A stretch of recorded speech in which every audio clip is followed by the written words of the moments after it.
In the quiet moments of struggle, when the mind is full of questions and the heart burdened by uncertainty, one may ask, can God truly give me peace? It is a question not born out of doubt alone, but out of yearning, a desire to rest the soul in something greater, something still and unshaken by the storms of this life. But peace is not merely given. It is discovered, and more importantly, it is cultivated. When you seek peace outside of yourself only, you are like a tree hoping for sunlight, but ignoring the roots. The connection with God begins not in noise or ritual, but in stillness. In the moments when you breathe deeply, turn inward, and choose to listen, not to your fears, not to your expectations, but to the silence beneath them. In that silence, peace is already present, but it is quiet. It does not force itself upon you. You must make space for it. To be in search of divine peace is to also take responsibility for the disturbances within you. If your thoughts are scattered, your emotions uncontrolled, and your actions reactive, even the light of God may not be enough to reach you clearly. But when you begin to simplify your mind, to let go of what no longer serves you, and to walk with humility, then you are preparing a place where peace may reside. Faith is not the absence of hardship. It is the willingness to walk through hardship without losing your center.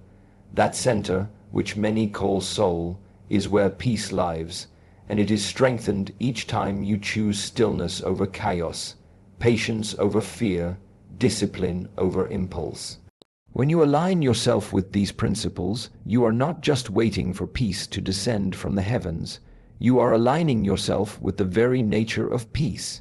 In the teachings of Master Shi Heng Yi, there is a recurring reminder that true transformation begins not from the outside world, but from within the practitioner. This is equally true when we speak of peace. Many people live under the illusion that peace is something given, something external, something that God or another person must place into our lives like a gift. But in truth, peace is not granted as an object is given. It is not a prize that falls from the sky.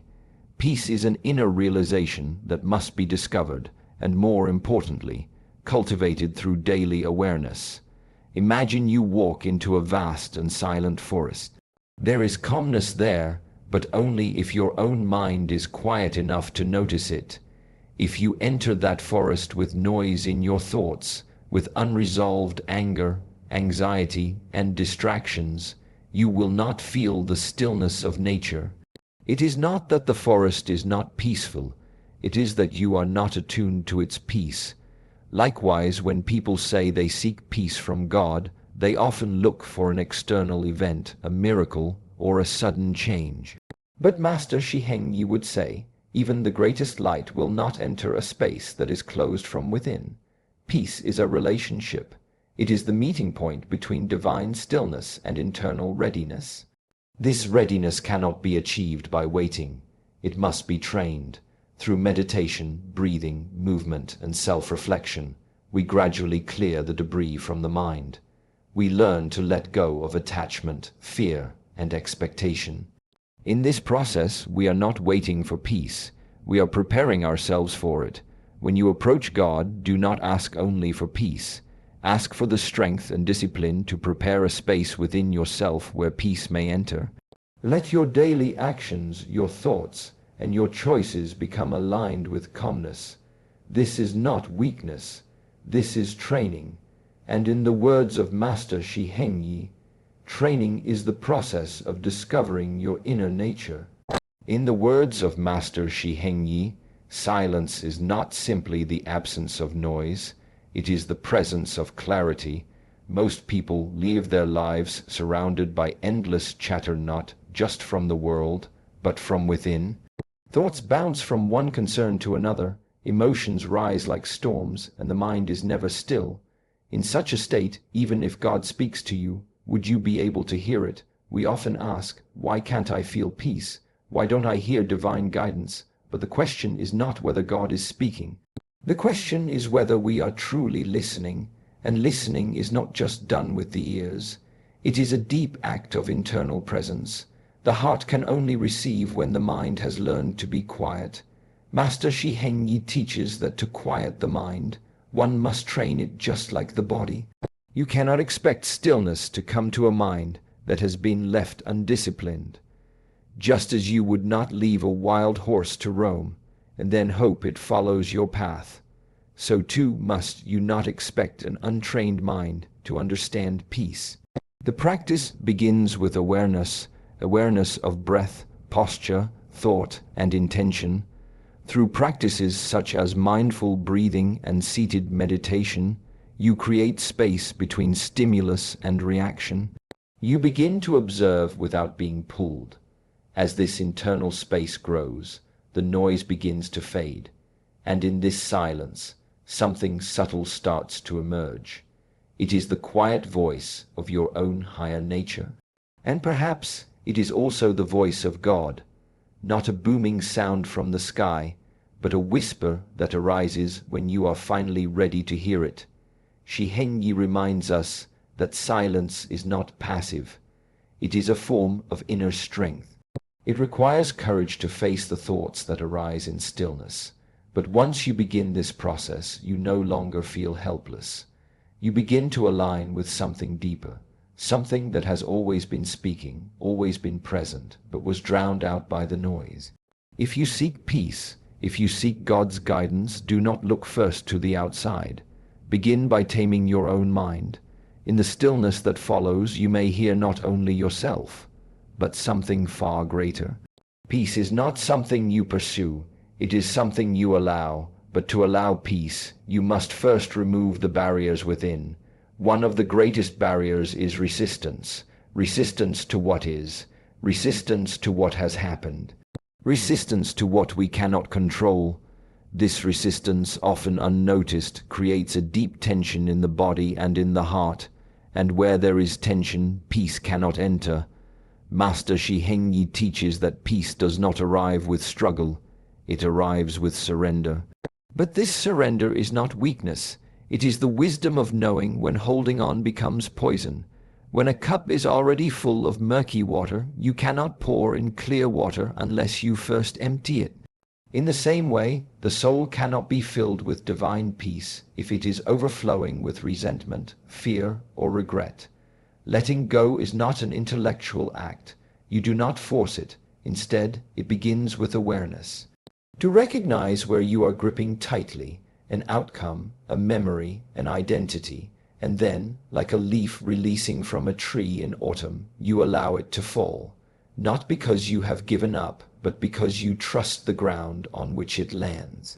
Shi Heng Yi often reminds us that what we resist persists. When you fight your emotions, they grow stronger. When you deny pain, it embeds deeper. But when you become present to what is, without judgment, without story, you create an opening. And in that opening, grace can enter. That grace may not change your circumstances immediately, but it will change how you relate to them. And that shift is the beginning of inner peace. Divine peace is not conditional.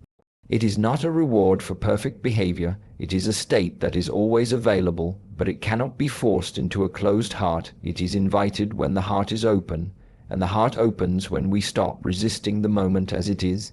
Master Shi Heng Yi says, to walk the inner path is to learn the art of acceptance, not passive acceptance, but deep, conscious allowing. When you let go of inner resistance, you are not losing control, you are choosing alignment. And in that alignment, you meet peace not as a visitor, but as a companion that has waited patiently within you all along. Stillness is not merely the absence of sound or movement. It is a sacred space, a condition of being, in which something far deeper can be heard. In the rushing currents of everyday life, we become entangled in doing, achieving, chasing. But peace, true peace, does not exist in the chase. It waits in the silence that most people are too afraid to enter. Master Shi Heng Yi often reminds us that just as muddy water clears when left undisturbed, the mind too becomes clear in stillness.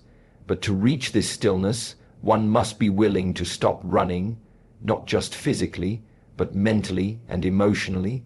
You must observe the thoughts without following them, feel the emotions without identifying with them, and simply remain present. This stillness is not always comfortable at first. In fact, when the external distractions are removed, many people become overwhelmed by what they discover within themselves. But this discomfort is not a sign to flee.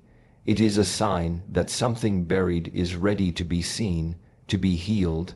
Stillness gives space for wounds to breathe and for the soul to remember its own voice. Shi Heng Yi teaches that it is in this inner quiet that the presence of peace becomes known, not as an idea, but as a direct experience. Like the gentle morning mist that rises before the sun fully appears, peace begins as a subtle presence, and slowly, if you remain with it, it fills the entire landscape of your being. This is why stillness is not a luxury but a necessity. A few moments of silence each day can act like a mirror, showing you what is real and what is illusion. Without this mirror, you may spend your entire life climbing a ladder placed against the wrong wall. Master Shi Heng Yi often says, the body moves through the world, the breath moves through the body, but the mind, if undisciplined, moves nowhere, it simply circles. Stillness breaks this cycle. It is the opening of the door to the divine. And once you step through, you realize that peace was never outside of you. It was simply waiting for you to become still enough to receive it. Many believe that peace means the disappearance of all conflict, the absence of pain, the removal of life's trials. But this idea is incomplete. True peace is not the escape from life's difficulties. It is the ability to remain centered within them. Master Shi Heng Yi teaches that peace is not something you find once the storm ends. It is something you discover while the storm still rages. The illusion that peace comes after everything has been resolved keeps many people in a state of waiting for the perfect moment, the perfect conditions, the perfect answer. But life, by its nature, is unpredictable. Its waves will rise and fall with or without your permission. The only question is whether you will learn to breathe within the tide. Shi Heng Yi often says that the monk does not sit in meditation because his life is simple. He sits because life is complex. The purpose of inner training is not to deny struggle, but to face it from a place of clarity and discipline. To bring peace into chaos is a far greater act than to preserve peace in stillness. There will be pain, there will be moments of confusion, of deep questioning, but if you can learn to remain present, to stay rooted in your breath, grounded in your values, and still in your heart, you will find a peace that no circumstance can take from you. This kind of peace is not fragile, it is not built on avoiding the truth. It is forged through awareness, discipline, and surrender. Not surrender as in giving up, but surrender as in no longer resisting what is. As Shi Heng Yi teaches, when you stop running from the struggle, you begin to transform through it. Real peace is not passive, it is the most powerful presence you can carry. When others are reactive, you stay calm. When everything around you falls apart, you stay whole. This is not the peace of comfort, but the peace of mastery. And once you realize this, you no longer fear the difficulties of life, for you carry within you a stillness that cannot be disturbed. Peace is not something we wait for at the end of the journey. It is something we build with each step, each breath, each choice to remain present. Life will not always be calm. It will test us, shake us, challenge our beliefs, and reveal our deepest fears. But within all of this, there is a space inside where stillness lives. To reach it, we do not need to escape the world. We need to understand it. We need to meet each moment not with resistance, but with awareness. When we seek peace through control, we are always at war with life. But when we accept what is and act with clarity, peace is no longer a distant goal. It becomes the way we live. It is not freedom from responsibility, it is the full embrace of it. It is not a refusal to feel pain, it is the courage to sit with it and remain whole. This peace is not given, it is practiced. It is not granted once and for all. It is rediscovered each day. Through discipline, presence, and trust, we begin to embody the answer to the question we often ask: can God truly give me peace? The answer lies not only in divine grace, but in our willingness to listen, to grow, and to align ourselves with the truth that lives beyond noise, fear, and doubt. The path is not easy, but it is simple. Stay present, stay aware, and walk with purpose. In that quiet commitment, true peace arises, not as a reward, but as a reflection of who we are becoming.